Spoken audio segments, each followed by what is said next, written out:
Welcome back, ladies and gentlemen, to the WGLEU. It's been quite a night so far, already 2 games down, both of them being 5-3. So we have seen some fairly close games between our teams so far. It definitely seems like this is a night of those maybe mid to lower table teams at the moment. You can see, of course, those first couple of matches already having happened. Any highlights for you so far, Ollie? I think that Synergy Oops game was probably the better game out of the 2 you've had so far. Of course, Synergy surprisingly losing there to Oops. I mean, Synergy probably hating themselves a little bit for that one, but definitely a deserved win for Oops and a deserved win for Rusty Roster as well. Now, UTOPIA KB, best Polish team by far right now, I think. Strong CMO, Rusty Roster have a lot of work to do if they want to catch up, and KB, a new team to the season, but have been turning some heads. Yeah, and our last game, of course, going to be coming through is UTOPIA versus Knackebrod. Yep. I mean, it could be interesting because both teams have showed promise. I honestly think KB has showed more promise than UTOPIA. A little bit shaky from UTOPIA up against Rusty Roster in their game. Yep. Got over the line in the end, but KB is always the unknown factor as well for us. We're still getting an understanding of how they're liking to play and what they're able to do. And I think, to be fair, it's been pretty darn good so far. Yeah, I mean, we haven't really seen enough of them to say, okay, they're this kind of team. I'm curious to see what happens when they get in a tiebreaker situation, if they actually fall, if they slide very quickly, or if they compose themselves and start to get the game back. But yeah, of course, they lost last week to Cancer Crew 3-5. I don't think they really care about that result. I mean, Cancer Crew at the moment are probably the best team in Europe. We haven't seen a lot of Wombats, so we can't really say if they're performing well. We won't see them until January after the Christmas break. So, I mean, KB playing well. This could be the best match of the night. All right, well, you heard it here first, ladies and gentlemen. Settle yourselves in, get some food, get a drink. I've got my tuna and rice over here. We've got some pretzels as well. From over here, dude. It's fine, tuna and rice. To be fair, I like a bit of tuna. That's why I lived on at university. Now you just have like a boiled egg in the morning. Yeah, that's all I eat. walk into an office and Ollie just literally has a bowl and there's a freaking boiled egg in there, and he's just munging away on this egg. It's super healthy. It smells really easy to cook, requires no attention at all, and yeah, it's everything you need. I've heard complaints from your office mates as well about how bad it smells. So okay, fine. Currywurst doesn't smell any better, which is what Steven eats all the time. Steven, the product manager. What are you eating? Eggs. Boiled eggs. Boiled eggs. Yes. Oh, okay. Yeah, but it has a strong smell, of course. How do they smell? Like eggs. Like eggs. Do boiled eggs smell? No. Yeah, they do. That's the question for you guys. Do boiled eggs smell? Or do you like the smell of boiled eggs? You can always tweet that to us with the hashtag WGLEU. Can't you, Melly? Definitely. Good transition. Definitely. Perfect. So I don't have to mention that one. That's really good. Now, if you have anything on your mind regarding the next matchup, you feel free to use that very hashtag as well to talk about tanks. Of course, you can keep that one safe for boiled eggs. It's all up to you. We love reading from you no matter what, or no matter what pictures. I'm kind of disappointed. I haven't seen any memes or memes. Oh my god, people, stop it, like GIFs. I think it's cool. I think I'm going to stick with GIF for the rest of my life. I think it's better. No, it's a GIF, definitely. We don't have to argue. Done. Well, facebook.com/WGLEU is another address you might want to check out for our team vote. Get involved. Use the hashtag on Twitter to tell us as well who you see in favor, but also use our sweepstake app over on Facebook and predict the exact scoreline in that one. And by being one of the 3 fastest correct predictions, you might win a bonus code containing 500 gold and 8 days of premium. So that's a pretty good deal if you ask me. Also, we like to read, of course, you can comment in our comment section, write on our timelines, and tweet us directly maybe. It's all up to you. As said, we love reading from you. Get involved, and yes, we love our community. And also, hi, Twitch chat. You're a good one as well. Twitch has been good tonight, actually. I've managed to see a little bit of the conversation going on in there as well. So thank you guys for joining us. We do actually see a little bit of what you say, for better or for worse. So, do of course keep your feedback coming in as well. And if you can manage it, keep it constructive, of course. Our admins are in there as well, just to keep everyone in line, as they do a great job. So big shout out to Ikibu, Tatus and Co, everyone in there. Keeping things on track. We love you as well. But of course, this match, UTOPIA, going up against Knackebrod. Voting obviously is open, as Melly sort of indicated. indicated. So we'll check back in once that's closed and see what the community's sort of feel for it was. Mines will be the first map here. Yeah, so my favourite map so far in the season, I have to say, I think it was great. One of the saving graces last season was, season 1 was good to see. Yeah. But looking at the lineups, I mean, I don't know. I think this is going to be a really close game. Utopia, great team, showed some weakness for sure. KB also, looking good in the season. So I think this could be we could be in for a treat. Well, here come the tank picks here. Utopia and Knackebrod on their first game of the night. Of course, their first round as well. A couple of 50s in the mix here for Crux and Co. And a bat chat there as well. Very much a rounded out lineup here for Utopia, though. Double 50B, triple 140, and 2 T54s. Yeah, so pretty standard stuff on this map. We see the E50 quite a few times. Pento, for instance, used it as well. OR have used it and used it successfully. But we have got a new player, actually. Teams allowed to make one substitution, one allowed to add a player per half of the season, so 2 players in total.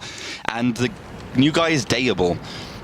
Have to see exactly how he's going to play. Have absolutely no clue who he is, but I'm sure we will learn as we go through the season what kind of performer he is. But it looks like both teams heading towards that middle area. Oh, I love that tank came on Knackebrod as well. Very, very nice. Good little. It doesn't really look like their namesake, but still, definitely has their colours in it. Utopia pushing forward straight towards the hill. Shukyu is tracked up though. Terrible situation for the man as he goes very, very low. And Diable as well. I'm going to call him that for now, guys. It's probably not how you pronounce it. A tricky name by the looks of things. Forbidden and Wicked to take a lot of damage as well. And KB look to be a little bit comfortable in this fight, to be honest. They do lose that tank, but Shukyu's already down. KB now a little bit of damage going back towards him as the 50Bs have unloaded. But now they're on that reload. Yeah, exactly. This is the time which KB can start to get a tank advantage. You can see as well, Bratty's starting to head around the corner.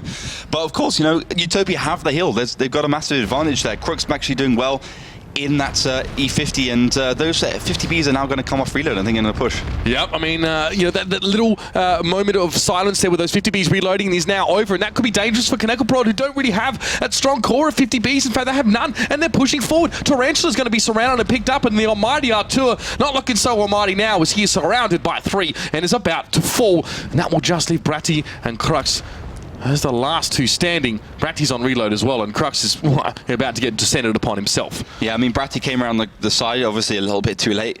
Didn't really do the job he really had to do in that round. But yeah, it looks like Utopia are clearly ahead in this game. Dable going to come around, see if he crashes into that E50. No, he doesn't. Obviously, that's a bad idea.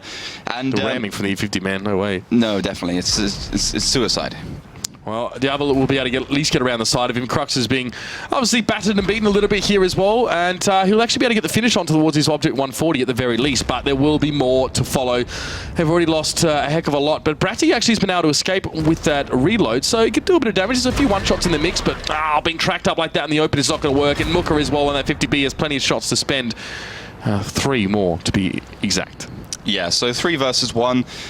Bratty could potentially, find Desha here, but that Object 140 hull down. This will undoubtedly be Utopia, the Polish team, picking up the round. Nice little shot there by Bratty. Does at least get a kill back for his team, and yeah, it's good. Bishu the Beast, gonna finish things off here, and Utopia get it done on mines. Good start for them here after, quite a brawl in towards the middle of the map. I mean, we've seen this a few times, and Cliff is no exception, actually. It's a map where those 50Bs are a little bit more favoured. On paper, was it really a smart idea for KB to go for a brawl in the middle of the map at all anyway? Definitely not. I mean, the thing is, right at the beginning, we did see the 140 of Shukyu getting just destroyed. But as soon as those 50Bs were off reload, man, they just went around the corner and destroyed KB, completely destroyed them. I mean, looking at the damage here, Bishu, the Beast, did 3,114 damage with 3 kills. You can't sustain through Object 140s, T-54s, and AMX 50Bs coming at the same time from different angles. It's just suicide.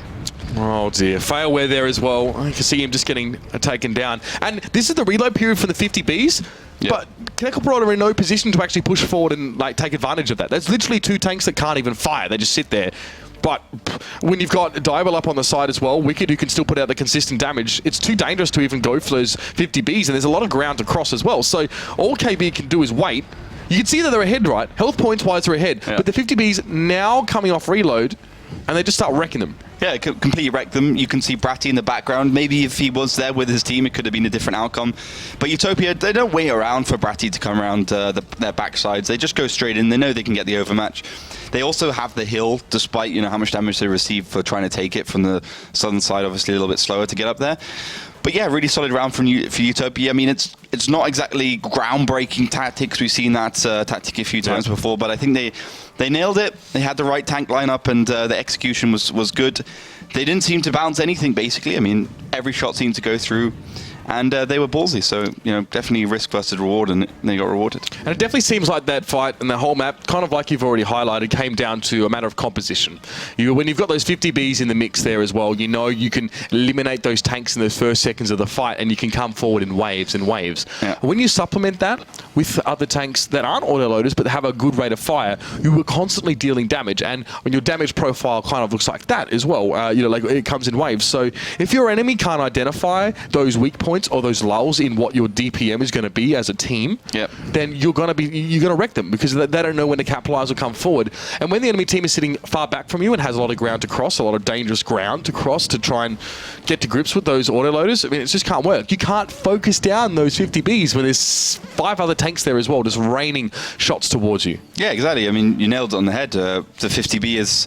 We actually did a little bit of a... we filmed some cool stuff, and we had one of the pro players talk about the 50B and exactly why it's used. So when that video is all polished and done, you'll be able to watch it and see exactly from the horse's mouth why a 50B is used, but it's just a damage dealer. Interesting lineup here from KB, Object 432, T10, which is obviously the old IS-8.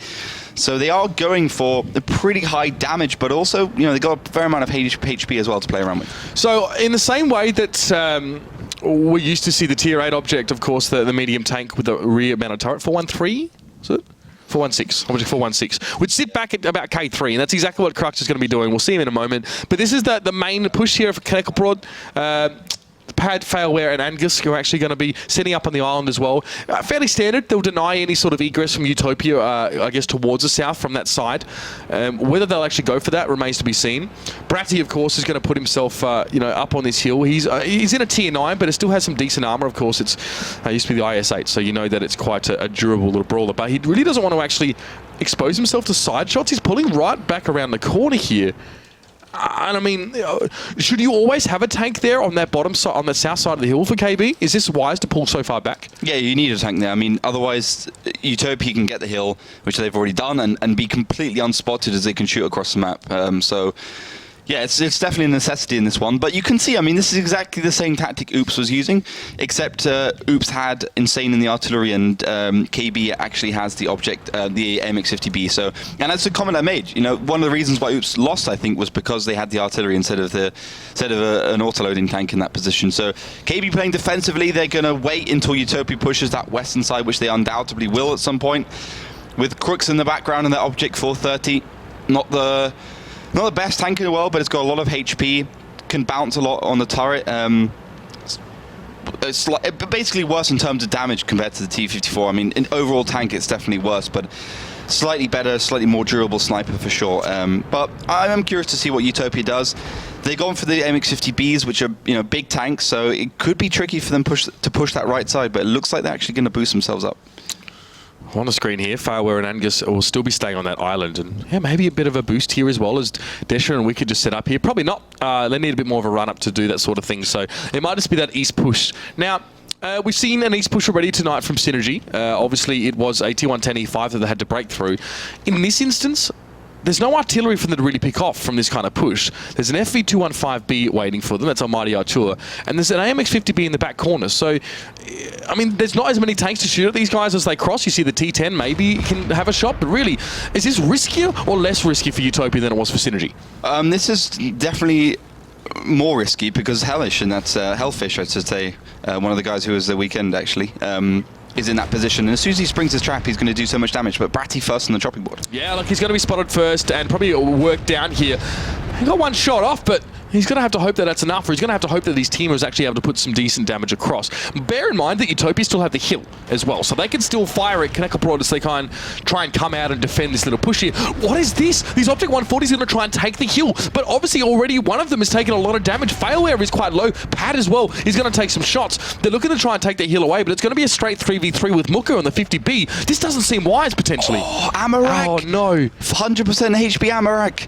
Lol. That's RNG's rough. Jesus. That's so rough. That made it a 3v2 in a matter of seconds here, but it's 250Bs to deal with, so all they've got to do is survive the first little bit of damage coming away from them, and they'll be okay. But Bishu has been able to take out 2 as well. Now Pad versus Bishu. Bishu's on reload, but that push towards a hill, I definitely don't think it's worked famously for them. They get the 1v1 after a 3v3, and they got very lucky with that ammo rack. Yeah, I mean, if that ammo rack didn't happen, I think those Object 140s would just be buried in the ground by now. But Hellfish has managed to spring his trap, so these two will actually be able to find these Object 140s and T-54. Oh my lord. Come on, Mighty Archer pushing forward. Crux is going to be breaking cover as well, and Hellfish pushing down. Pad is now going to be, well, stuck with the last man standing from Utopia is Bishu, and he'll be able to get the win there as well. 50B comes out on top, so, I mean, ultimately that 3-man push towards the hill didn't work out, but what did work in Knackebrod's favour was their defence towards the bottom side. Their southern defence was excellent. The Almighty Archer stayed alive for quite some time in that 215B, and Knackebrod will be making it 1 apiece after Mines. Yeah, this is going to be a 1-all scoreline, as we see on Mines quite a bit. I mean, yeah, strange moves from Utopia, and they definitely gambled on this one, but Crook's actually bouncing that shell. You can see the 50B is capable of bouncing from that frontal glaciers. Yeah, Bishu bounces 1, then misses 1, and then bounces 1. He's going to go down as well, of course, as the last few of Knackebrod pushing through. KB are going to make it 1-1 after that one as well. Seems, again, kind of like a self-defeat situation from Utopia there with that push towards the south. Yeah, I mean, they went forwards. They received quite a lot of damage. Bratty survived for a little bit. But, I mean, the amount of damage which KB did while they were driving those 140s onto the side of the 140s gave Hellfish and the FE215B a good lead, so they could actually exchange well. They took those down. Of course, I mean, let's be honest here. I mean, Utopia got super unlucky with the Amarak on the hill of the Object 140. If that didn't happen, I think Utopia could have had a good chance to win that round, because that shook you. They would have got the hill. They will shock you, yeah. They would have got the hill, which means that they would be able to provide great cover onto Hellfish, and he wouldn't be able to go forwards like that. But looking at the damage, Bishu again, he's a beast, 3,300 damage, 3 kills, and Almighty Arto, that FE215B in the defensive position, was 3,400 with 2 kills. Shuki did no damage there. That's so unfortunate. He was just completely deleted from the game. That's a bit of one of those... It's an RNG-based thing, of course. Bit of a freak occurrence. It doesn't happen very often. We've seen it a couple times, but to have your ammo rack blown up with 1 shot... That's unusual. That's so rough, man. Oh, it happens though. It's happened before in the WGL. So, I mean, yeah. I don't know. They're not really talking about it actually in chat there as well. Well, I mean, we saw it. I think Oops did against someone last week. I think it was against one of the Polish teams, Strong CM maybe. But they hit the back of the Object 140's turret and just ammo-racked it in one go. That was Grosser actually doing that one. So, I mean, insane stuff. A lot of people complain about those kind of factors within World of Tanks, but the interesting thing about RNG is that it affects everyone. So it's like, you know, if everyone has it, if everyone's on the same playing field, you know, you're all flying on the same rules. It's you know, it doesn't really make sense. You know, It's not really a factor anymore. Yeah, we'll tell Nagatron that. True. Yeah, I mean, that's the thing. I mean, in these really clutch situations, if you play 1,000 battles, they'll always go in the favor of, you know, the more statistically likely, as opposed to you know, getting an ammo rack or something. But when it does happen, it's one hell of a moment. Especially when it happens at the first World Finals as well for that was rough. World Gaming League. That was rough. Now he's a commentator. I think he hasn't recovered since. Yeah, no, that's right. After that, he was just done. He's like, I can't play this game anymore. Got just like super gets stressed out whenever he goes near tanks. He's just like, I can't do it. So obviously, Nagatron is our opposite number over across the ditch in America. He's casting the WGLNA. Used to be the captain for Fnatic's World of Tanks squad, and it was a little bit of RNG that actually caused them to lose in the in the semis. Quarters. In the quarters against the Filipino squad of PvP Super Friends, who were very much a dark horse coming into there as well. Good friends of mine. I remember that. That was probably my favourite moment in esports ever. Yeah. When what was his name? Batman jumping out of his seat, just screaming. I mean, that guy's a beast. Mate, he tackled me on stage. I almost fell over. I'm trying to I've got a microphone on one hand, and I've got this massive Filipino dude just hanging off me as well, and his friends in the corner on stage like this. It was such an incredible scene as well. You should go back and watch that. We came here as a holiday team, and now we're in the finals. Carmack actually said it was the most crazy interview you've ever done, and his most favourite as well. And that's saying something. That guy's been around for a long time. So, check that out, guys. It was a good time. It's not on the internet. Really? Carmack has it. I need to get it off him. The interview. Yeah, the interview. Like Batman afterwards said, I don't want you to release it because it was that crazy. Because he was quite emotional about it, of course. Yeah. Next map's Himmelsdorf, guys. We're just having a yarn while we wait to jump into this one in just a second. But yeah, Himmelsdorf. Yarn? Having a yarn. Having a chin wag. Having a gas bag. You constantly surprise me. Like having a yak. You've been in Germany for like 6 months and you still come up with stuff which I haven't heard before. There's plenty more where that came from, maybe. Well, look, go back and watch it. Season 1 grand finals. It's done from Warsaw in Poland. Stary Zloty, whatever it was called. Zloty Tarasi. It was the big shopping complex in the middle of Warsaw. Great times. Anyway, Himmelsdorf comes up here. It looks like here UTOPIA going for a Waffenträger. Not that surprising now. We're seeing a lot of people go for that here. And Knackebrod now maybe realising the error of their ways after that first round and going for the double 50B. Himmelsdorf it is, guys. It is probably the quintessential map in World of Tanks, really. It doesn't get any more classic than this one. It's actually the only map that hasn't been changed, basically. Yep. I mean, it was changed briefly at the beginning, but since then it hasn't been touched. That's how good it is. And it's actually specifically based on a few locations here in Germany, and I think Berlin as well. Right in the north, the building at the back is like the Berlin Consulate or something similar. There's like a castle in Germany, actually close by to where we are, near Wiesbaden, actually, a bit closer to Frankfurt. That's what that one's based on as well. And even in, I think, one of the buildings in Warsaw, it features in here as well. So great, really, really cool. Inspiration from across Europe, or the eastern side of Europe, and UTOPIA now as well. As a defending team, they're going to do the standard push deep, but Tarantula unwittingly didn't intend to spot Mooker out there, but he has seen that 50B, and Knackebrod know exactly what is afoot. Yeah, I mean, it's a typical move for a lot of teams to push down that 1-3 line at the beginning, and it's been found by Tarantula, and you can see KB are pushing off the hill. This is a pretty common tactic these days, and we've already seen Himmelsdorf once, and it worked out well. So we have to see exactly what KB does. They are going to be at the top of that hill for a little bit just to see if they can spot anything down there, as Tarantula does start to crawl his way up towards the hill as well. Yep, got to be trundling his way there with a 1390. I mean, yeah, KB, if they see 150B pushing south, they can make they can conject at least that there's probably another one there. You usually see those two go in pairs. It's not often that you see them split, especially not in the early round. You see quite standard rollouts and rolls being filled by those tanks early on the piece. Now, UTOPIA is a defending side here. They've definitely got a lot of their forces. They're denying this western part. They're not ready to defend it. These aren't defensive positions on the west. These are aggressive ones. They're just set up here to make sure that Knackebrod can't even really get close there. So, by extension, that also means that they know KB will be forced to go for something in the north. It's just about how quickly that UTOPIA can respond. Exactly. I mean, Himmelsdorf is about response at the end of the day. I'm not exactly sure what KB is waiting for in terms of the hill. Maybe hoping to catch someone out, but it doesn't look like UTOPIA are taking the bait. They're not going towards the hill, which is, of course, what you would expect to do.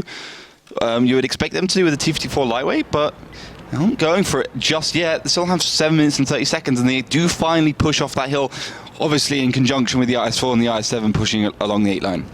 Well, yep, this is a good push here, and it's going to be an uncontested 8-line push as well. Forbidden in the IS-4 will at least get some lights on the IS-7 and IS-4 crossing, and Bratty actually takes a bit of a slapping from him, going a little bit lower than he would like to be. So yeah, I mean, cat's out the bag now. We're seeing those 50Bs are actually going to wrap and go towards the 8-line in the south there, instead of actually running back up to rejoin. So eventually, UTOPIA will have a bit of a pincer situation that they can sort of take advantage of any slow movements from KB. KB have to be decisive now, because they're put on a timer. The timer is how long it's going to take for the 50Bs to get to them and start rattling shots off into their behinds. Yeah, I mean, a big problem that Bratty took so much damage. He's supposed to be the one who's going to have to sustain, but the cap has started. The MX-50B, MX-3090 is heading down there, but it's going to be Hellfish in there, I believe, or Bratty even, sorry. And it's just going well for KB. I mean, when you see situations like this, where a team doesn't have an A6 like we saw already today, it does actually work out quite nicely. But you can see the 50Bs, which have been really the strongest point of UTOPIA's gameplay so far in this match, are starting to head up the banana. And Tarantula going to add another dimension of pressure in that second capping point in A7. So the 50Bs are going to push in at a little bit earlier, or at the same time as the rest of the tanks from UTOPIA, as they do start to go forwards. And you've got to remember this, with that Waffenträger, as long as it doesn't push in first, it's going to be able to absolutely wreck one tank in a few seconds, and that's going to give them a huge advantage at the early stage. Yeah, probably only one clip is all it's going to need to be just that devastating force. And those 50Bs now actually starting to make that flank. Mocha takes a little bit of damage, so does Bishu, but they're there. They're a presence and they're harassing. Desha, though, gets hammered as he pushes around the corner. Bratty was there with a shot of his own, but that first FE215B is taken quite low. The Waffenträger is sort of lurking in the distance, hoping that he can come around and get some shots for free. That's Shukyu, of course, and he's there. He's taking a lot of damage as well. This is great focus from KB. They're really connecting these shots, but these 50Bs now are starting to get involved in the fight, and this was where things might get a little bit trickier for the crispy men of KB. Bishu now pushing around the corner, and there goes Muka. Yeah, and Trachula was actually in the background doing great work. He does go down, but these 50Bs only have 2 shells left, and then they're going to be, history.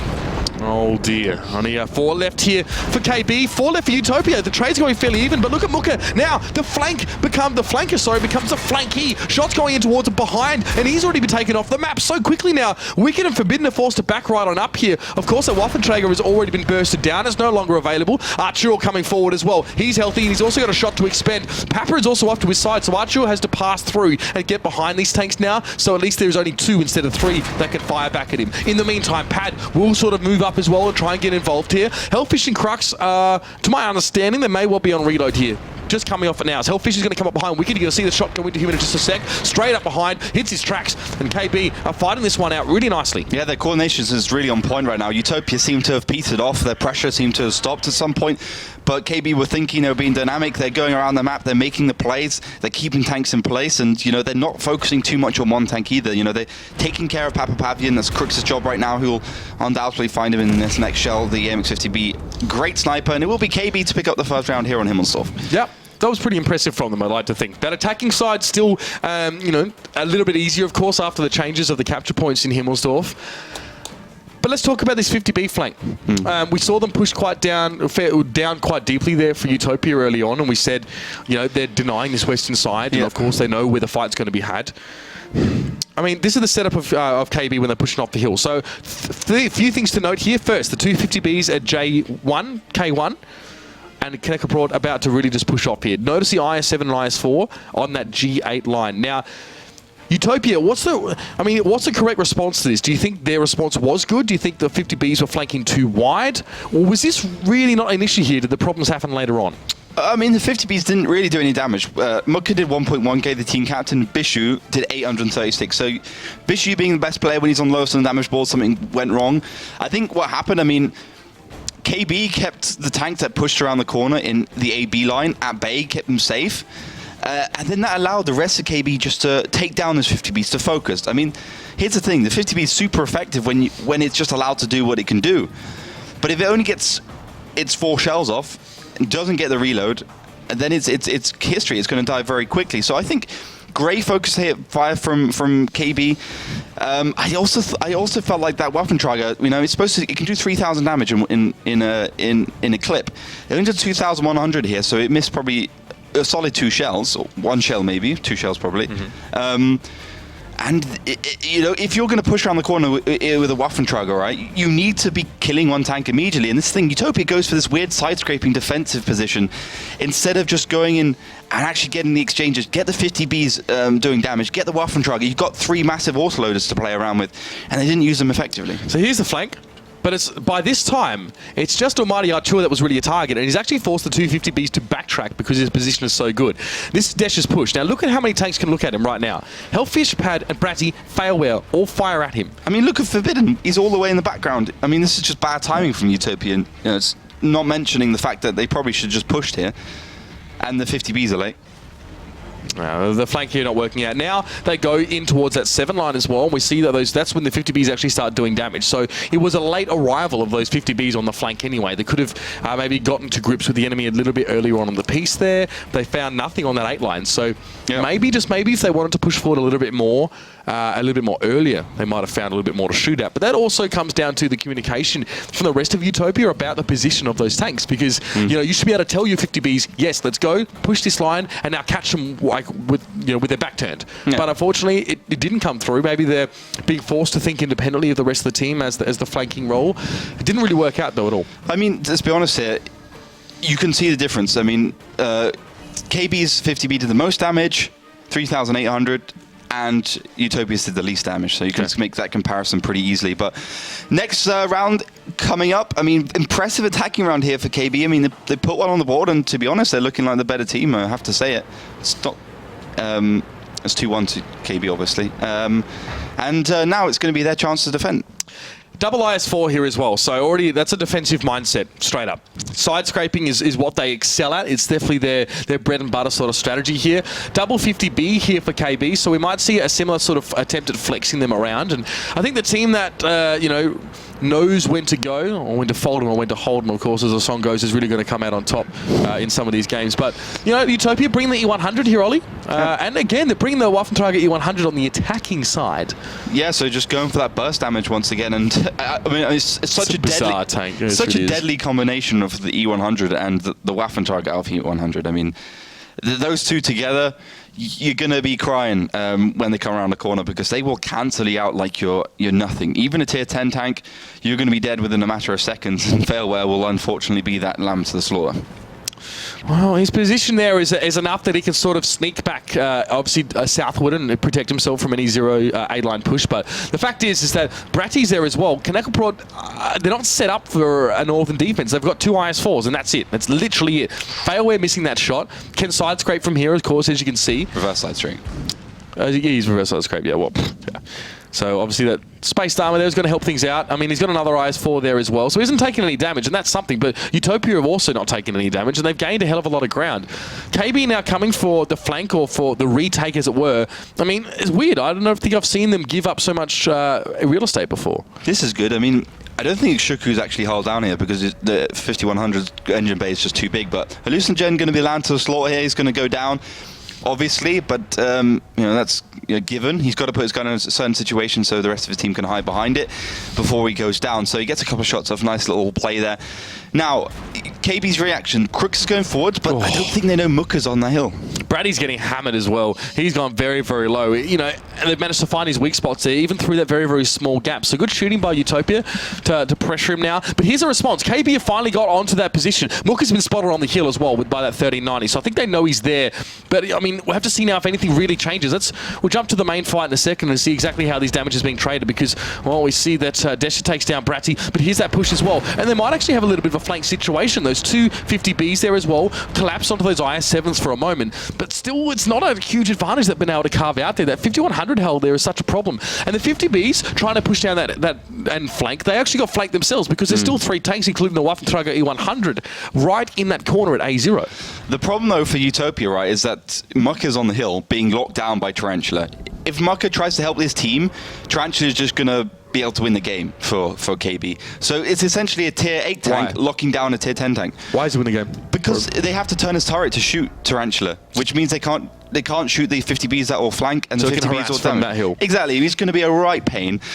So that's a real problem there for UTOPIA. And of course, if Mucka decides to go for Tarantula, the 3090 is faster than the 50B, and he's just going to be chasing a chicken, never going to be able to find it, and that'll also be the win for KB. So right now, I put KB in the better position. They have more HP, the better positions. Desha's a one-shot even for HE. Oh, nice little shots onto the top. You can see the weakness of the FE215B, the top of that turret, with this kind of ammunition is pretty weak. But Cap's still on the way for UTOPIA, and obviously KB needs to stop it at some point.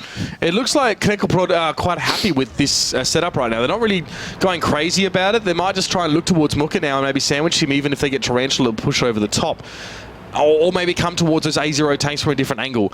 They've held up the cap for a while, but there's still 5 minutes and 45 seconds in this round. Desh is still alive. They've been able to use that 5100 hull so effectively that shook you as well on an IS7. Such a disgustingly well-armored turret as well. It's crazy good. There's Crux, though. Pokes his head out, gets a quick flank, and now some fighting happening in this back corner as well. Papa takes 2 quick shots, but Pat as well has taken a heck of a lot of damage himself. Tarantula went down as well. He tried to come over the hill, but he was caught by Bishu. And now Hellfish is going to drop. He's got 1 shot left. He can at least use that to take down that Waffentrager E100, and that's probably okay for Knackebrod right now. They've been able to hold on.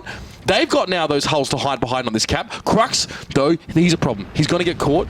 Muka has no shots, though. Actually, that's quite funny. So these two are just going to drive together for a little while. Muka will have the first shot by a decent margin. Can probably make 2 before Crux even can get his first. Maybe just a 1, actually. Now I think of it. 2. 2? Yeah. 1, and yeah. Oh, they at the same time. So Crux gets some damage for that. He actually didn't get the third. Such unfortunate timing there for Crux. He only needed like maybe 1.2 seconds and he would have probably been able to do 800 damage. But yeah, bad timing there for KB. Utopia now twice as much HP ahead. Still a decent amount of time. I mean, 4 minutes and 41 seconds to make this win, and they just need to wait for Muka to reload. Bishu there is a 1 shot, but in that E100 as well, he can soak plenty of damage. Archer would love to take him off the map, but Bishu misses. Archer bounces. And Wicked is still quite healthy as well as Muka as well. That 50B as well, going against 2 low health tanks. I don't know, man. I think Utopia have got this. Yeah, I agree. I mean, Failware and Mighty Artor both aiming towards the Bishu. Bishu's surviving like an E100 does. And Wicked and Muka pushing in. I don't mind me a bit of back and forth here. This is going to be 2-2 here at this stage, as Failware will be collapsed on and in due time will be dispatched. Bishu still unable to make that shot count. Struggling. And Failware, of course, there's 2 other tanks to deal with there as well. Scoreline sits with Utopia taking that one away. 2-2. Back and forth. Yep. Probably no surprises to us here as well. It's good to see that Knackebrod are putting up a good fight against Utopia, but I think, honestly, from what we've seen so far, they can do better. Yeah, I agree. I mean, let's be honest here, they sacrificed too much to take down the tanks that were on the hill, and didn't even manage to do that. I think the AMX 3090 should have probably survived a little bit longer. But, you know, Utopia chose their targets perfectly, and they really managed to do some great damage. Yeah, I mean, the push on the hill, it was suicide with the 50Bs. They had control of the cap. They didn't need to do that, I didn't think. And, you know, Muka going from the lowest damage dealer basically in the previous round, second or third to lowest, to doing 3,914 with 3 kills, and Failware only the one doing 2.6k for KB. So, yeah, I mean, really solid round. Utopia with this hill camp worked really well. It worked perfectly. And the response actually from by Utopia to what KB was doing was really good. You see the E100 and the Waffentrager E100 and an FE215B sitting right in the corner at A0. Now, that's a great spot to be, and not many teams go there, but they have cancelled out any sort of flanking attempt from KB. If Utopia had committed all those tanks further down the A line or closer in towards that cap, those flanking 50Bs would have actually been able to do so much more damage because, I mean, they would have been caught in the mix. They would have actually had a true flank. This is not a true flank that KB have been able to pull off. They've actually had to go head-to-head with the guys in A0 because they were sitting back from the fight. So pretty much this flank turned into just another fight on the periphery where it was quite even.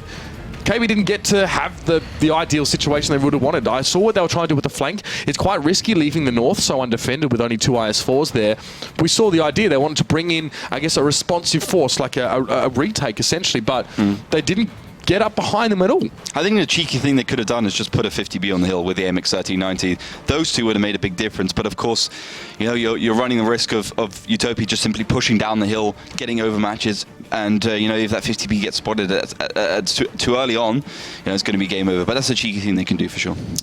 Well, cheeky as you like, but they didn't really go for that one here as well. Maybe we'll see in the future. But Melly, of course, who's someone who truly believes that the community can tell the future when it comes to results. Yes. We obviously struggle with that, but I mean, we've been proven, well, I've been proven wrong once already today, so I'm kind of losing my faith over there. But yes, currently it's 44% for Utopia, 56% for Knackebrod, and I feel like the community is getting more cautious because all those votings are today at least revolving around this 50% marker, at least on one side. So people, well, the vote is over as soon as you see this, sadly. It was the last vote for today, but you can still get involved via Twitter. Use the hashtag WGLEU to tell us what's on your mind if you want to respond to anything those 2 experts say. You're very welcome to, like our dancing kitty friend already did. Huh? Dancing blown, kitty? yeah, Imprezovi Kotek. Exactly. Amarek blown with first shot is unusual. Yuba shouts and laughter WT you should play more randoms with Russian meds. Russian meds. Oh, dude, I've got like they're my bread and butter. I got like 500 battles with maybe more actually on Object 140 is one of my favorite tanks. And I've been playing the T22 like crazy like the last 2 days. In no way. Yeah, it's too impressed. But I mean, I started off with French lights, and then for quite some time, Russian mediums have been my bread and butter. Probably, dude, I had they're like best games. 2K games on my T54, I think. So really? yeah, I it's love such that a sick tank. Very nice. Obviously, that tier 9. And that one-hit Amarak didn't happen too often at yours. Still not. No, I know what he's saying. It's far more prevalent with those ones. The problem is because, especially the Object 140, for example, the back of the turret is not well armored, and that's where they store, in a lot of tanks, that's where they store the ammunition, right? So if you have your head turned, and you get a shot and a lot of those shots with those will just penetrate straight through. Like APCR rounds just go straight through. And if they hit your Amarak, you saw what happened there. But I mean, you should maybe got to think about where you turn your head as well. It hit the front of the tank, but I mean, the shell ballistic is pretty complicated in this game. You know, they go in and they bounce around the internal modules and shit. They deflect as well because the momentum changes as well. It's kind of like it's not quite the same. Put a stick in a glass of water and you can see it sort of like deflect. Yeah. That's because the light's changing mediums, and the same here as well. Is that the shell goes like it gets slowed down enough and deflect a little bit after it goes through. Complicated, of course, because it's not always hitting the turret at a perpendicular angle because it's circular. It's very, very hard to do that. Yep. So there's always going to be some element of the bullet's force when it hits it that's going to be directed in the like across the surface. Yep. Trajectory. So it's basically vector geometry, guys. But so that's why you do get that change in direction. But anyway, double IS4 here for Utopia. Again, we've seen that now from KB actually on Himmelsdorf because we thought they were going for that more defensive setup. They left those 2 IS4s in the north. Anything else really standing out? I mean, Utopia bringing that artillery here. Yeah, I mean, same as Oops did with Insane. Didn't work out for them. I think he did like 800 damage that round, something like that, maybe less. But maybe, I think he did no damage maybe. But it could work out for Utopia, of course. You know, the artillery is always a bit of a pick, and maybe they're just thinking, well, if we want to go for 6 tier 10 tanks and 1 tier 8, then the artillery could be the best one there. But they are on the defensive side, so they're not going to have to, they are going to have to decap stuff, so have to see how it works out. Otherwise, apart from that, Conqueror is always a good pick and pretty normal tanks all round. Yeah, it doesn't seem like anything totally crazy. The T54 will be going up against a little bit of a souped-up version of itself in the Object 140. Of course, it is the predecessor to that Tier 10 medium. So Tarantula will find himself a little bit outgunned, or at least the stats, of course, will not be in his favour. So he did see Shuki though, so he backs away. Problem is that he actually gets tracked up there and Brady's been spotted. So both those guys actually take a bit of damage already. So Utopia, you know, just firing off some welcome shots and starting things off here with a bang. Those Asimov tanks look pretty damn good actually. I saw that in Twitch chat and you're dead right. Looks like Asimov camo. Yeah, and it looks really cool. It looks really similar to the... Who do we see? The Oops one? No. The Rusty Rossa one. The Rusty Rossa and KB's camo looks pretty similar. But so does Synergy and Strong... No, was it Strong Simmer? No, Strong Simmer is the snake skin. Yeah, there's 2 teams that have like the red, white, and black, or like all the blobs. I'm not sure. Ding's one is awesome with the black. We haven't seen Ding. I don't think we've seen Ding with it yet. Maybe we have. Maybe not. I don't think we have. With the black and grey, like at different angles, looks really cool. But that's Utopia, to be fair, I mean, it looks spectacular. It looks like an ice prison or something. So sick. I love these camos, man. And they tell the tanks apart, which is also quite fun. For you guys that are watching, all right. Well, Amadi Artur just takes a little hit there towards his Conqueror.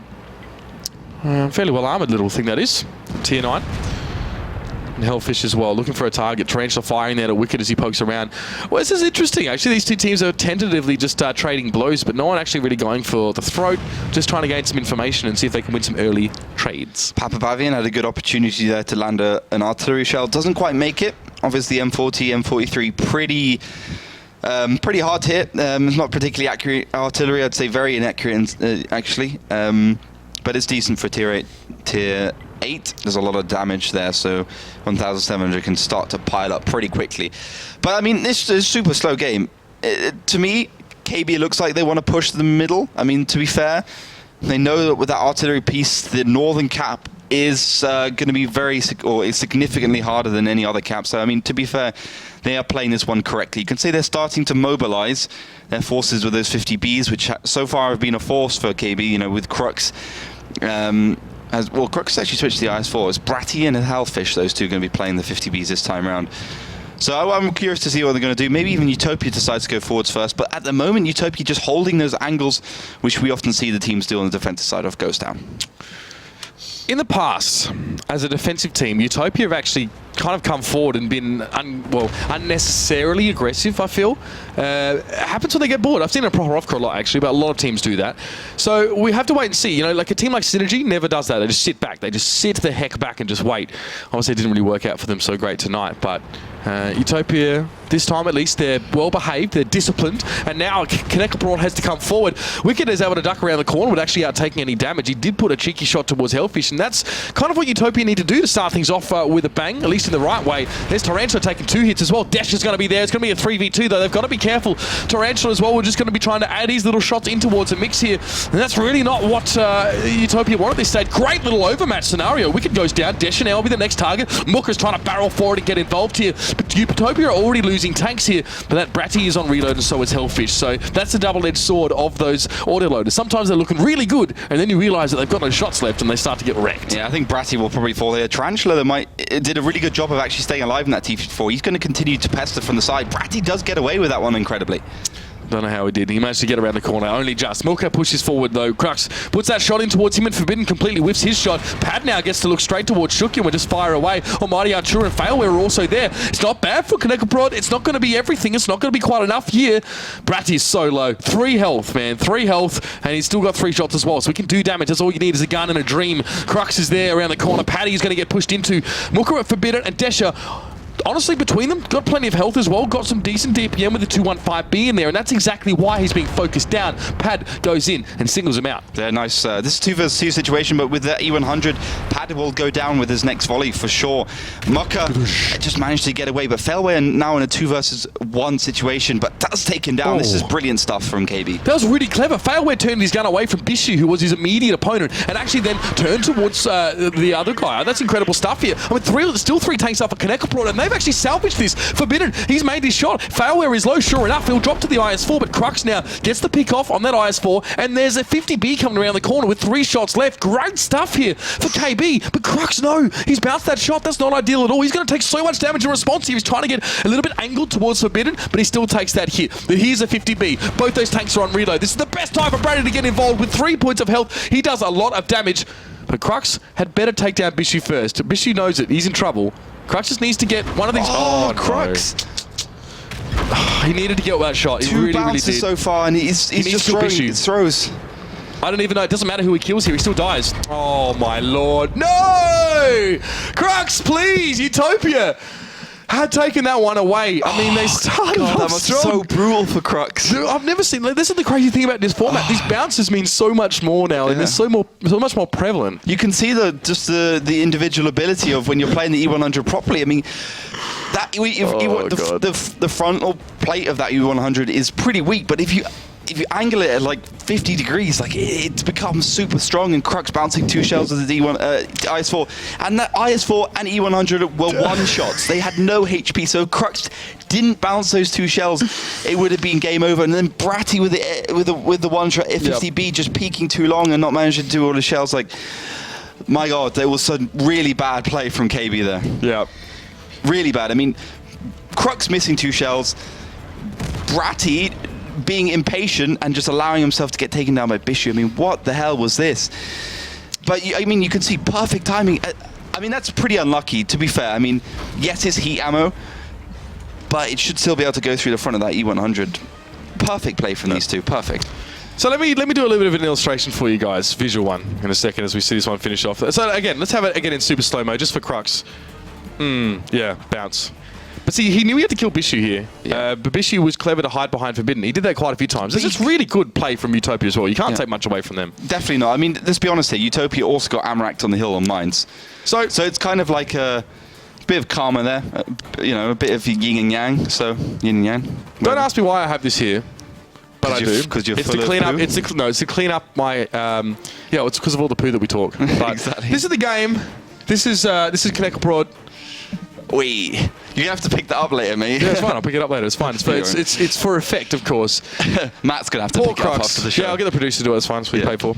Not a problem. Just pushing buttons and picking up toilet paper. Yeah, that's right. He's my Knackebrod button because he pronounces it so damn well. Obviously, The Dutch, man, that game lovely man that he is. Crooks is the team captain. He's such a confident, cocky man when it comes to World of Tanks, and he just... It doesn't just want to drill him about that, doesn't don't matter. you? It does manage to clutch that. It's brutal for him, man. Brutal. I want to see if he posts in Just like pour a Insta, little more Skype. salt in there, Ollie. Oh, man, I used to play with the dude a lot. You know him pretty well. We've dealt with him as well. But of course, here's the tank picks. Oliver doesn't look anything crazy here, except the WE100 from Utopia, a little bit different. But apart from that, fairly well-rounded comps. Yeah, AMX 5120. We're getting to see that in the season. It's going to be interesting. I mean, you've got to bear in mind we're right at the beginning of the season, basically. So as we go through, we're going to get to see new tanks, new strategies, and of course, with patch 9.13, the Czechoslovakian tanks are going to be joining us. Oh yes, with the most insane like damage per second gun ever when a tier 10. I mean, you've only got 4 shells, which is 320 autoloader, but 1.5 seconds between shots. It's ridiculous. You got to try them out, dude. I think they're probably the strongest random battle tanks. Obviously, they could be changed. Yeah. But it only does like 1.3k damage in a burst. So you need 2 of them to take down a tier 10. I'm not sure if they're going to be used. Let us know on hashtag WGLEU if you think we'll see the Czechoslovakian tanks in any shape or form join us for the WGLEU if these teams actually pick it up. But slow beginning by Utopia's KB is now on the defense. All right, Utopia up in the lead here with that 3-2. KB looked to have a promising start here, but this is Ghost Town and this is Utopia's home ground, really. We've just seen them go for this one all the time. They seem to be very, very comfortable on it here. And a win here, of course, will take them to that match point. But KB, of course, can always respond back when it goes around to the next map. So, W100 here, and Desha, of course, the rose between the thorns, if you can even apply that towards tanks. Of course, he's not as nearly as brutish looking and does have some sleek lines there. Aesthetically pleasing, of course, and a great rate of fire. And that's definitely the main reason why. You know? Hey? Tank's like a woman. Yeah. I would expect you to say that. You've got to appreciate the curves. Yeah, the natural beauty. Yeah. I think a tank is better than a woman, actually, in my opinion. That says a lot about you. That says a lot about your social life. I prefer to have a tank in my garage than to have a girlfriend, for instance. Would you? Definitely. Again, explaining a lot. T54, man. Driving a T54 to work, just wrecking people in their stupid BMWs. So you've got the no girl bit down. When are you going to get the tank in your garage bit down? When's that happening? I need to start saving some money. It's like you can buy a half decent tank for like 15k. So it's the same as having a girlfriend. You just have to spend a ton of money on it. Exactly. Yeah. And it doesn't let you down. It just constant source of fun. Oh, Ollie, I'm going to leave you right there. I'm going to censor you. Don't have to buy I'm going to censor you, mate. I'm jumping on your cough button, mate. All right, let's see now. Padded failware just sitting around the corner. Matt Money's off in the distance. Super Saiyan? Matt, okay, producer, can you just mute Ollie straight up? All right, All right, so you guys can't hear Oliver now as well. He has been muted. I still, unfortunately, can hear him, but Super Saiyan? Who the heck says that? All right, Tarantula now as well in that T54. Going to be rolling around towards that top side. There is some damage still being traded, but most of it's kind of going over towards him, to be honest. Shorkyu's taken a light hit. Just a ding, really, if you could say that. 7 minutes now. Oh, please, that's not even supposed to be a joke, Melly. Wow, what is wrong with you guys today? Hello? Team, please. Why is the Twitch channel suddenly saying the wrong schedule? Right, so, Pattern Failware just sitting back. And things have just slowed up a little bit here as well. As you can see, Crux just up around the corner a little bit further. And the Utopia set up as well. On the attack, it seems like they like to play that first 5 minutes quite slow. I don't really want to go for too much crazy stuff here. But again, they've got to attack in the end. And they've got a fair chunk of health, of course. Their health pool's quite high at 15.5k, should I say. 2 E100s being in the mix is definitely assisting that. So, you know, when it comes to when push comes to shove, I guess they're always going to be able to throw their weight around a little bit. But they're still looking for, I think, the easy damage. That's the real thing that Utopia want to do right now. And just, you know, cut Knackebrod off with the legs. Maybe there's no chance of a quick assassination, really, because no one's low enough for that. And Shukyu, it's only the 150B. They don't have 250Bs. Maybe they can use a 5120 to go with him and add a little bit extra damage there in that first salvo. It's a super slow game, though. I mean, well, 4 minutes in now, and basically nothing's happened. But it looks like we're having the first flank, the first bit of flex from Utopia. They do head around with those 50Bs and the FE215Bs, so the bulk of their damage going forwards looks like they're going to try and contest for that middle area. Desha and Shukyu now pushing up. Hellfish up towards a distance. In fact, this is quite a passive setup from Knackebrod. They're sitting really far back. We've got a couple tanks up towards cap point 1, but they haven't really tried to stamp their dominance over this cap point number 2. With the exception of Almighty Artur, who's piloting that Conqueror just around the side. Yeah, I mean, this Conqueror is just trying to hold this position, but KB have lost like 2k HP for basically nothing. Hellfish is on the side, but maybe Utopia will get a little bit cocky here and start to push as Shuku does peek, receives a shell, and has to back away. Almighty Artur as well. Still looking out all right there. Hasn't taken any damage. He's more of a doorstop again, being used here for KB.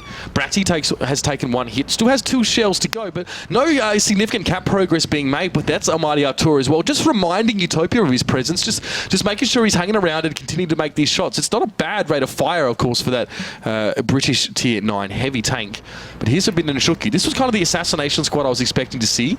Shuki's on reload though currently, and Forbidden just sort of probably has to want to wait for that. Yeah, exactly. When he's on reload, maybe they're going to push in, but I mean, defensive side on Ghost Town seems to be more about holding positions and making sure the other team does get into, you know, an advantageous position, you know, like for instance going up the north cap or getting the middle. But you've also got the T-54 of KB, and he has to start peaking, he has to start doing damage, you know, bring it back towards his team as Almighty Artur connects a nice little shell there onto Bishu, the second one he's done this game so far. And Paddy just received one back. His gun has gone down, and actually there's going to be a tank behind McMoney, which obviously Tarantula will have to try and take care of. Yeah, good positioning there from McMoney, and it means that Almighty Artur now can no longer stand there. He's actually has to shift his position, head back around the corner maybe, and try and make something else happen. McMoney's definitely done his job here as well. He's just unsettling those guys. Oh, there he is, look, Artur. He's got his head turned away now. He can't harass anymore. He's scared about the T-54 behind him, able to do so much damage. I don't know, man. That's good positioning. It's good use of those tier 9s, those tier 9 mediums to just shake things up a little bit. Yeah, exactly. I mean, the T9s is not necessarily about doing a lot of damage, even though this is exactly the same gun, basically, as an Object 140, 320 damage, 330 penetration with heat. Obviously, you know, it's not as fast firing or anything, but it still can do the same as a tier 10. But this is a slow game. I mean, we got 3 minutes left here.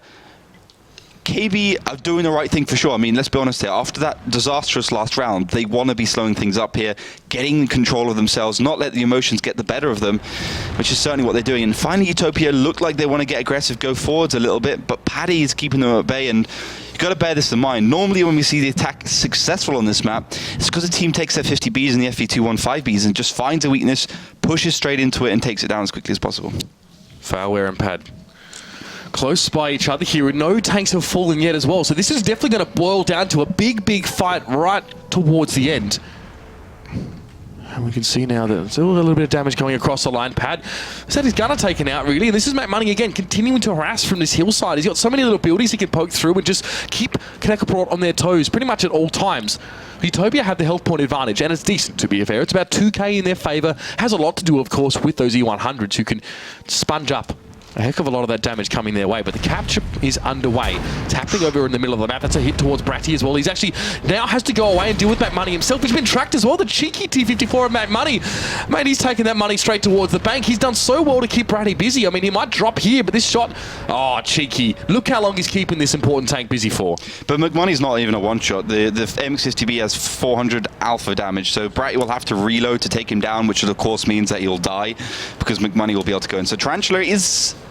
It looked like he was actually going to come around and help him out, but Bratty, that high roll, boys. Yeah. And also Bratty, perfect time with it when the turret was turned, and he would have been able to get the ram anyway, but here comes Utopia. Sometimes it's good for that kind of stuff to work in your favour. There's Bishy, though, taking 2 hits and being tracked around the corner, but it's not going to stop Mooka from pushing forwards, but there's tanks on both sides here. Utopia might be walking into a little bit of a pincer. They need to push through one of those sides as quickly as they possibly can. That means Pad will be the target, but all this damage is just going into the back of these Utopia tanks. They may have thrown this. They may have just messed up here. Almighty Artur is still alive even after the harassment he suffered earlier on in the piece, but now he might be focused down. Crux is there. Here's Desher and Failware, not even paying each other any attention right now, which is always weird to see because there are other priorities for both of those tanks to try and address right now. Hellfish and Crux are both low. Hellfish drops down. Desher gets that hit. He should be able to go towards Crux as well, but KB still have 5 tanks, and Utopia walked right into that one. Yeah, they just went straight into the lion's den right there and got taken down brutally piece by piece. Let's see if Crux can actually penetrate a shell in this round.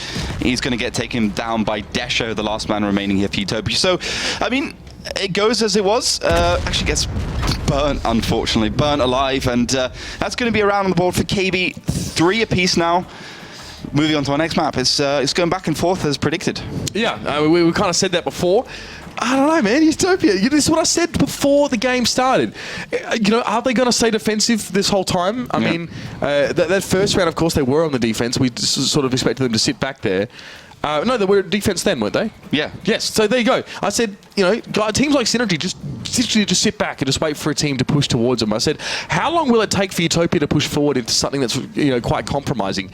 And they did just that. Yeah. KB just said, all right, well, we've got tanks here and here in the north and south. We see Utopia pushing straight in. It's like the most basic flanking strat I've ever seen in my life, and they just got wrecked. I mean, they had more health points to start with before going into that fight, and they lost by like 3.5 to 4k in the end. Yeah, I mean, they just got absolutely destroyed. I think they realized that probably when McMoney went down at T54, that Tarantula would have too much room to breathe around the map, and when Bratty took him down, I was like, oh, this is going to be bad news here for Utopia. So I think they would have lost it regardless. But yeah, that pushed him to be pretty weak, and judging by how long that round was, I mean, we almost went the whole distance. Yep. It seemed to me that Utopia didn't really have a good idea what to do. They're trying to get those peaks, but the man of the match for sure, a Mighty Artur, man, 4,000 damage in that tier 9 with 1 kill. Beast. In the Conqueror, he was getting such good peaks onto Utopia. He took them down low, and then when they pushed, they obviously got wrecked. Desha for Utopia, 4.3k with 3 kills. Good round from him in the FE215B. But yeah, I mean, it's going as we predicted. As I said, we're moving on to Prokhorovka next as well. We've had 2 open city maps now. We've had Himmelsdorf, we've had Ghost Town. Something a little bit more open now. And that will be a telling sign for these two teams as well. In our experience, I mean, Utopia actually don't go too badly on Prokhorovka. I mean, we've seen that they will actually sometimes still favour a heavier setup. A lot of teams might only take like 1 IS-7.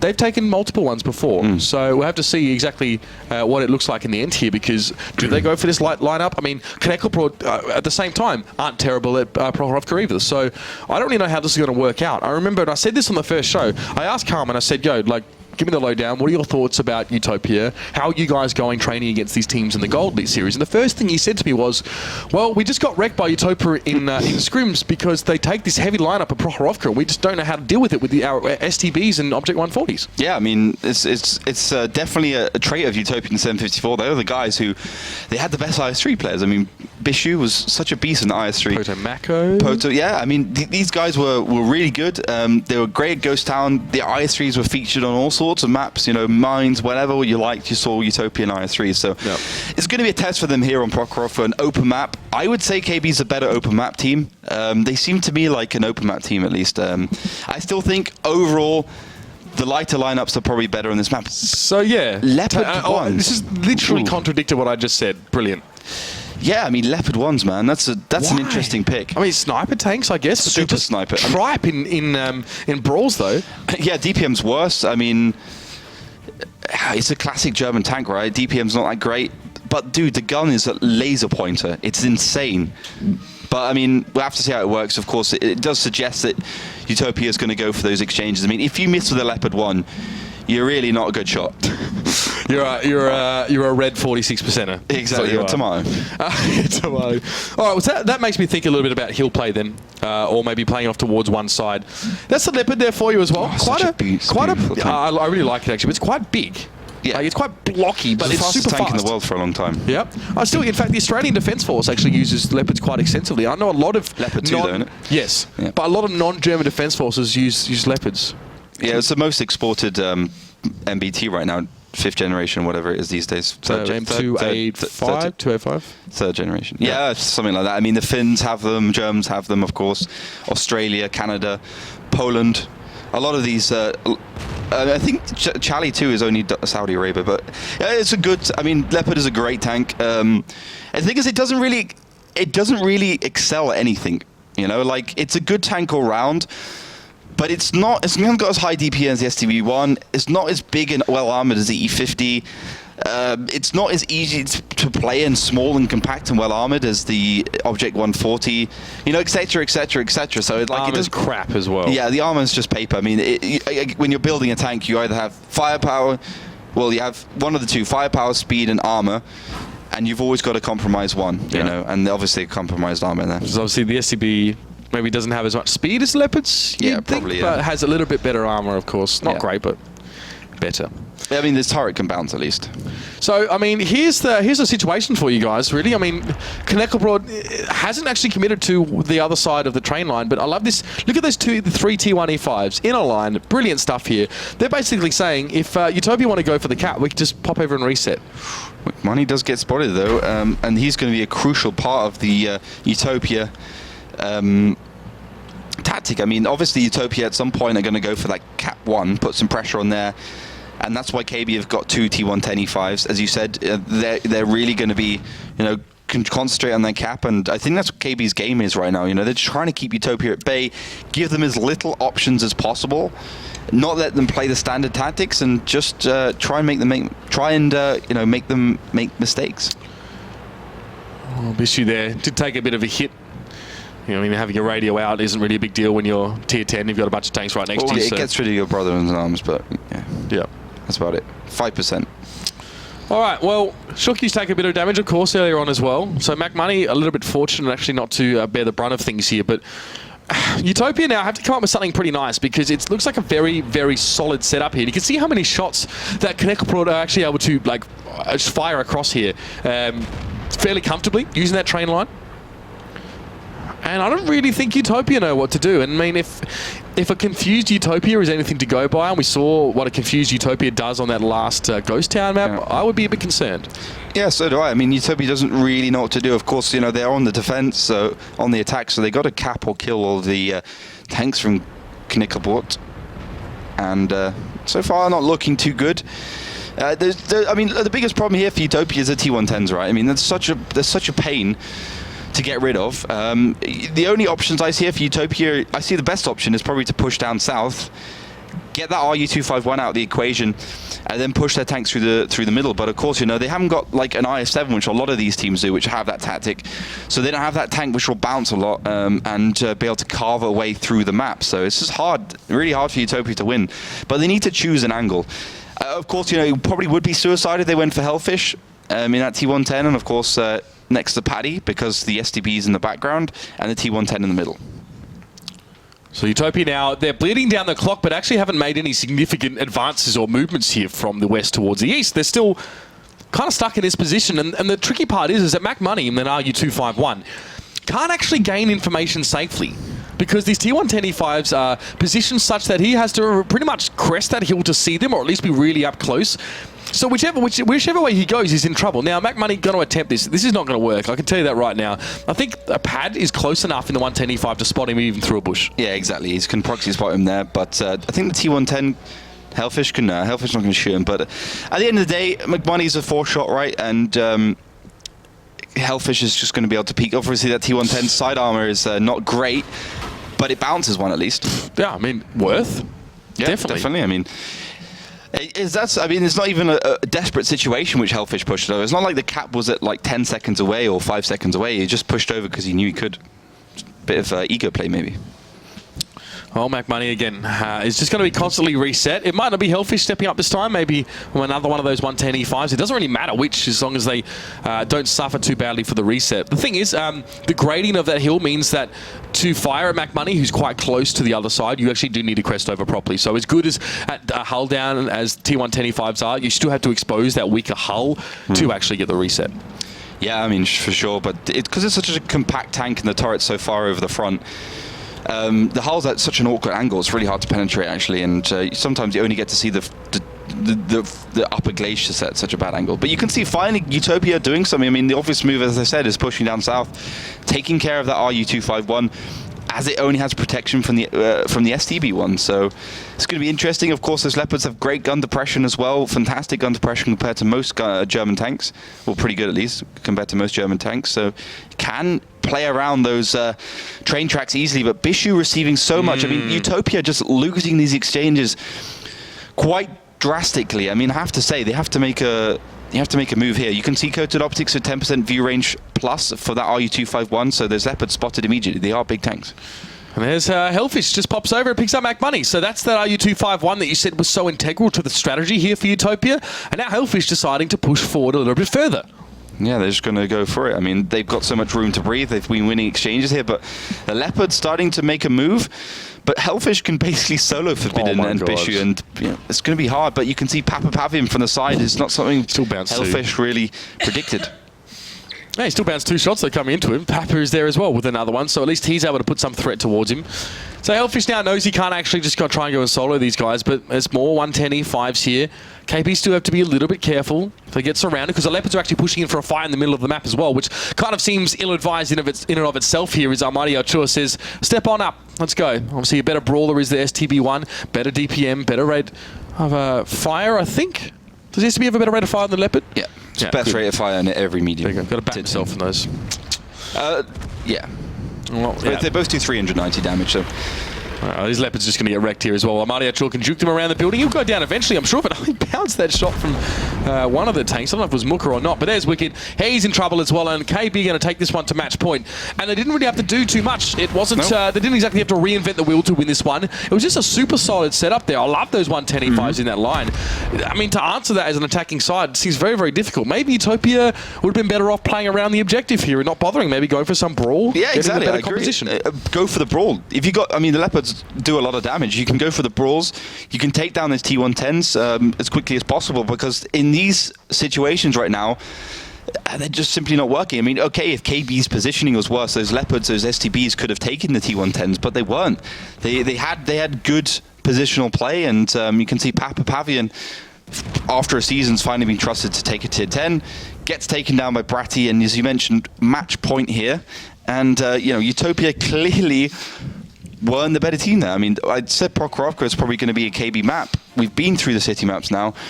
And, yeah, basically nothing happened. I mean, looking through the damage quickly, I mean, Crooks 3.6k, 2.2k from Bratty.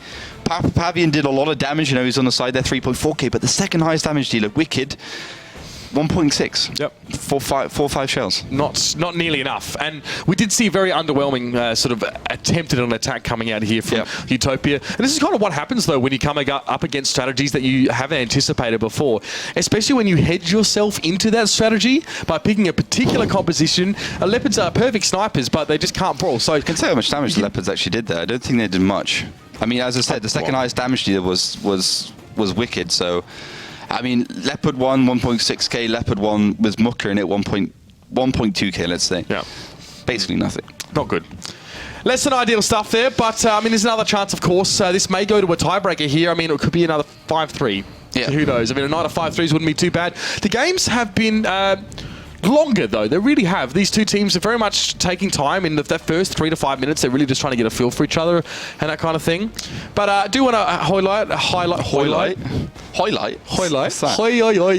like an IKEA. I want to highlight. Yeah, I want to highlight. Obviously, something that Imprez has sent in to me. Matt, can I get my screen up on screen, please? This is actually going to help me illustrate what I was trying to say before. Here we go. Just a second. There it is, boys. PhD in physics. Oh, you wish you studied that one now, Oliver. No. See what I mean? So I love physics, you see this? So watch this, right? So there's a component of the force this way, component of the force this way, and it will change direction now, of course, based on the reactive forces of the armor. Cool story, bro. Love it. Thanks, Imprez. Science, helping me. Yeah, I scienced the heck out of that one, bro. You guys should know that as well, though. Most of you takers, though, will understand that because you know why. That's literally angled armor is a problem. Yes. Like, if you're playing World of Tanks, like, there's a whole wiki for that. Like, literally a yay big page on the World of Tanks wiki about armor penetration characteristics. That's why you don't shoot at surfaces that are angled. That's why the IS-3 was good as well, because it actually had angled in two dimensions, bro. Yeah, the Russians were the first ones to angle armor. Yeah, it was, angled down and across. Super good. I mean, the Germans, they had the Mouse, which is flat. Tiger, which is basically... the Tiger's the first one, which is really angle. Yeah. Panther had a little bit of angle on the front. Tiger was flat. Were triping that as well, because the angling was quite shallow. And quite Panzer flat. 3 was flat. Yep. Panzer 4 was flat. So, because the Germans welded their tanks, though, like from separate pieces instead of like iron forging their actual, like the Russians, they forge the whole damn thing and they just drop it onto the tank. I've seen like an IS-3 in real life. Dude, it's literally just a piece of metal. Yeah. Like you can see It's cast steel. you can see the imperfection stuff. Like it's ridiculous. But yeah, I mean the Germans always make stuff a little bit too complicated, and you can clearly see it didn't work out for them. But Pershing in the background there by Papa Pavian, we've seen how well that tank has been played in the past. And I mean Utopia spotted with the i7, Dabo been spotted, he's been picked up again in this lineup, and yeah, it looks pretty passive for them, of course, and it just means that KB is going to take the right side. The Persian coming out for Papa Pavian there, the M26 being used here. Obviously, just a perch up there at the top, getting some spots already onto Failware and Almighty Arturas. This is just a quick cap from KB. They want to be done with this one now. I have to see if this one works out, though. STBs all for all and sundry. It's double IS7 for Utopia as well, so they're going to take their sweet time getting towards this cap. They won't even get there within the next 15 seconds, or it'll be cutting it very, very fine. Yeah, exactly. They're going to go push forwards. I mean, this is standard tactic here on Prokhorovka. Double IS7s. Actually, this is really good tactic, but we can see if they can actually get the reset in time. All right, well, they do get that one at least there. Those STBs are actually just going up towards that train line here, but the cap is still underway, and it still needs to be reset yet again. Maybe the Pershing of Papa might be the key for that one if he can make the penetrating hit, but 3 seconds on that one. They've got to get a reset now in the next couple. There's Papa as well. Perfect stuff from him. Just in the right spot, doing the right thing. Can't ask for much more from the guy. But Utopia are losing a fair bit of health over these trades. These IS7s as well. One goes quite low, but Pad might get pushed onto here. Knackebrod have decided to go for the fight here as well. Moving Brady off. Look at that Batchat coming straight forward. He wants to go for the IS7, maybe getting a little bit too cavalier about a bit of Dukes of Hazzard action, and he gets himself blown asunder. I mean, this is suicide from KB. I mean, they've definitely given this game away. And what the hell is this? They got the whole of Utopia just in a line shooting them. Definitely not good, and they have to use their own Rex to actually sit behind. But this is actually KB coming back. They're doing good work here with Failware, and the Pershing will surely fall very soon indeed. Yeah, they have those STBs up in the right spot here, but there will be a response coming in for the rest of those Utopia tanks in a moment. We have a 4v4. Crux was in a good position, you know, I'll give him that. He's had some rough stuff tonight, but sitting back behind that house was a good spot for him to be in. The problem is that Shukyu is going to be on reload from behind him, and he's going to be nailing him. Oh, but look at this Pershing. Is such a beast, staying alive a lot longer than it should do. A Mighty Artor is going to go in, and I think that might have cost KB the game, as they are 800 HP behind. Never underestimate the power of a T-Ray, but brilliant play from Artor. Takes down Bishu. Shukyu might want to reload now. He might want to get out and reload. Because, yeah, he's got to do that, because he's only got 2 shells left. Archer will probably have a shot into it. What? The back of the Batchat? Are you kidding me? They hit the track. Oh, God. And because of the heat, it didn't actually track him either. We've seen this situation before on Prokhorovka. 1 Batchat versus 2 tanks, maybe even 3. I think it was actually 3 at the time. No, it was 3. Yeah, he took down the STB. But 2 were on the cap. So but I actually saw a replay of that GIF, and the shell went straight through the Batchat and into the house behind. Really? Go shell straight through. Okay. Or a desync issue with the client and the server, which is probably a go shell. Yeah, could be. Yeah. That's the problem with World Tanks, which people have to understand. The game is so Wargaming made the game so much more complicated because all the important stuff is done on the server, right? Whereas most games have it just on the client side, yeah. which is so much easier to do. But of course, you know, with the server, you have a lot of benefits. You know, you keep all your code safe. Hacking's a lot harder, etc., etc. But I dither as the Kappa started. Obviously, you know, with that last little peak with the STB, I mean, that's the thing. If it was any other tank from the STB, they probably wouldn't have the reload to have taken that tank down. If it was a Leopard, anything like that, probably wouldn't have had the reload to take it down, and obviously STB does. But we have seen the situation before, as you mentioned. And the Batchat won. And the Batchat won. So Shukyu can 2k damage from that Batchat. That's how much he can do. You can't use. It's only 50 penetration with the STB. Yeah, I mean, he can't. The cap's at a lower ground. It's a be disadvantageous position. Alex Martel won't find him as Shukyu's going for that long route, the scenic route. How interesting. KB move off the cap. I mean, I guess that's better than the last team was in this situation who actually stayed on the cap. So Shukyu now heading towards the southern side, and we'll try and get a spot from longer range here. So maybe a little bit safer for him, but it's not the most accurate gun in the world, really. No. Well, it's like not that accurate, but the big problem is that it takes ages to aim down, right? Aim down time, yeah. It's like with the AMX 3090, when they nerfed the accuracy, the aim down time on that, people stopped aiming for the first shot. They just shot, and the similar situation with the Batchat. This is quite cheeky. There's still 5 minutes, so Shukyu can actually, in the event of KB not going for a cap, he probably wants to set himself up in a position where he can run away and hide if the time starts to get too low. I'm not 100% sure what Artur and Failware are actually trying to do here. They're going for cap 2. Cap 1. They're going to go for cap 1, but I mean, this is a bad situation. The STB isn't as fast, and more importantly, the Batchet has got better camera value, so it can just hide. Well, they're looking for the Batchet. I mean... Yeah, they are, yeah. There is low ground. They got a bowl there, though, at least. Yeah. The thing is, thanks, Observer. Yeah, cheers, mate. Yeah, we can see on the mini-map, mate. Thanks. But obviously, Marcus Hecker, Magus, the guy who did the RU stream in English once, and XTCM and X-Automortus, X-Dragonboards. Yeah. And Famia, just a random red bob, is our second observer. Obviously, the World of Tanks community manager for some reason. Yeah, everyone gets involved in all the bits and pieces here, don't they? Steven doesn't get involved. He's at home. Don't get me started. But of course, Oliver, obviously you being a product manager as well, having to cast, so you got plenty on your plate here, but that's all right. That's it. Famea and Magus, of course, our friends observing here, but we digress now, as this is the crucial part of the game, guys. If you haven't been paying attention to the game so far, with the crap we've been talking, I can kind of respect that. But the cap is underway. Now, Shukyu has a long amount of distance to cover here. Now, he knows which base is being capped because it says in the cap indicator, so he knows where he has to go. He knows that nothing is being done sort of right under his nose. But he has to... that's the thing. This is the tough part. Now, he should go from the north. He shouldn't go through the middle because he won't have an immediate shot. If he goes from the north, I think he might be able to catch on to these two. But Mighty Archer and Fairware have literally no idea where he's going to be. No. All it's going to take is one decent shot from Shukyu, and we're going to be going to overtime. All of these matches have been going right down to the wire here.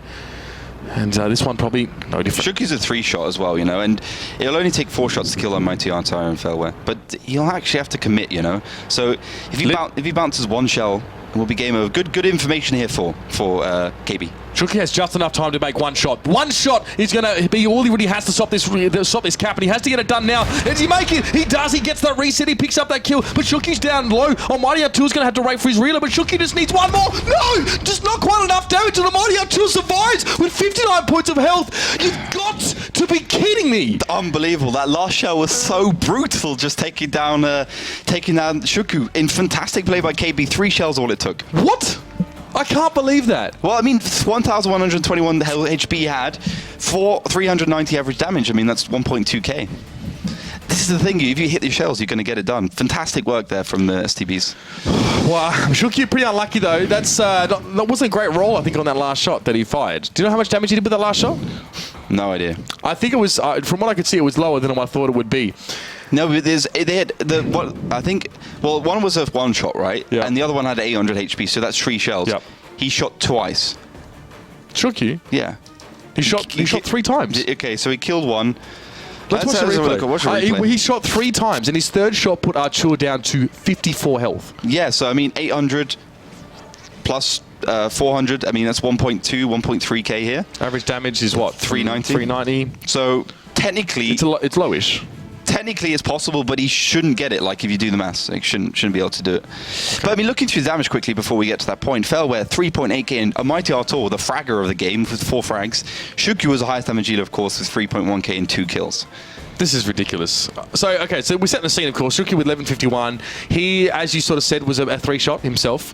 So he had to be pretty quick. Now, he would be able to fire 3 shots just faster, I think. 2.8 seconds between shots with this with the Batchet. So I think that's I can't do the maths on the fly here. So he gets a spot here, but he doesn't want to take his chances. So he goes forward, and he knows he needs to kill Fairware first. Now 396, so an average damage shot would kill him, and it does. He gets that shot, and then they both double tap him. He gets lucky there. I mean, 390 is the average. 435, 785, 350. Yeah.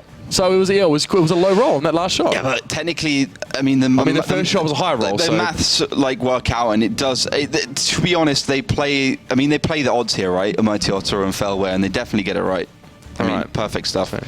It is also tempting to load HE in that situation, but of course that wouldn't have worked out. 435. Okay, so he gets a high roll and then gets a low roll. Yeah. So what do you do? That was 390 average, basically. Yeah. Okay, fair enough. Mighty Archer just hangs on there with 59 points of health. One of the more mathematically intense but quite exciting moments that we've sort of had. I mean, the last time we saw this, it was actually Batchet actually come out on top in that situation. Exactly. But when you look down at it, but they were both 1-shots as well. Correct, they were. Yeah. Where in this case as well, it had to be at least 3 shots from Shukyu, and that would be 3 reasonably high rolls.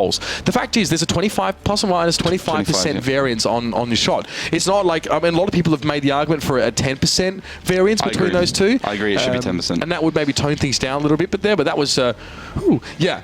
I mean, a little bit more of an unexpected factor in there as well. But I mean, that's also, the game was also trying to factor in like minute differences that could occur, of course, with tanks being damaged. But Ollie, give us a recap from tonight, because this has been some crazy, crazy games. I mean, Strong Siema, I mean, they really need to go back to the drawing board, because they've been playing the last 4 matches really badly. I mean, there's no other way of putting it. Rusty Roster's not a great team either. They haven't been playing particularly well, but they do pick up the 3 points nicely. So biggest surprise of tonight, I guess, is Oops. I mean, picking up that win against 3 points against Synergy, fantastic work from them. They really did innovate, a lot of good play. They've obviously got some issues to work through as well, but generally good. And KB obviously showing up and taking down the Polish powerhouse and the best Polish team right now, Utopia.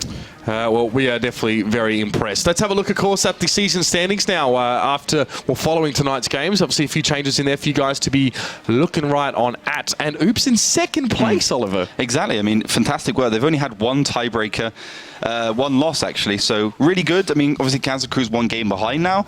But fantastic work from them. We'll be seeing Castor on Thursday, obviously, but we'll show that in a minute. Synergy, I mean, they were looking to be at the top of that table, but Oops takes that, and KB also in the top of that table as we go through. And the only one who's really struggling right now is Strong Siema. And Penta, talking to Haki on the weekend, he's obviously here for filming. Yep. He said, like, we're going to WCA, the last 754 tournament. There's a lot of money on the line, a lot of prestige on the line. We've been practicing a lot for 754. They have to practice 754 still, I mean, they do 5 trainings a week. 3 of them are 754, 2 of them are 768, or even more than like 7 trainings a week, 5 are 754, 2 are 768. And he said, he promised me that once the WCA is done, they're going to be focusing 100% on 768, and whatever mistakes they made in the first season or losses, they will make up for in the future. Right, well, there you have it. Coming up, of course, this week, later on, we're going to see Strong Siema yet again up against Penta Sports. That will be an interesting one there. It's a dot between Penta and Sports. Don't know. Just is. Deal with it. Kazna and Tornado Rocks, though, having their games on that night as well. Yeah, I mean, Kazna should win that one. I mean, Out of Range didn't play too well.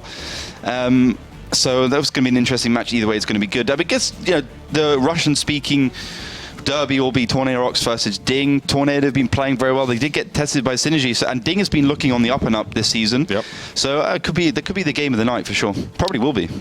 All right, well, 3 absolute stunning matches to be coming up this week. Later on, of course, I'll be back with Oliver for that one as well. But before we do close things up as well, Melly, crazy night, 3-5-3 matches there, the kind of tit-for-tat close games that we'd love to see. Absolutely. That reminds me of the night where we only saw tiebreakers, 5-4, 5-4, 5-4. Oh, yes. Oh, wow. Yeah, community, thank you for getting involved that much. It was amazing, like how you almost nailed those predictions. You got one wrong. Well, better luck next time, which is Thursday. Yes, it is. Don't forget to follow our Twitch channel. It's really important for you, because then you will get notified as soon as we go online. And also, if you want to rewatch all VODs from the past match days, you can do so over at youtube.com/WGLEU. Pay to visit, subscribe to get also a notification as soon as we upload video content. And of course, facebook.com/WGLEU and twitter.com/WGLEU to stay updated on all World of Tanks matters, at least regarding the esports side over at the wargaming.net league. Well, thank you very much, Millie. Of course, always a pleasure to have you along. And of course, thank you to you guys for joining us as per usual. And we hope to see your lovely faces in that Twitch channel, of course, on our social media inlets on Thursday. But until then, good night. We'll see you soon.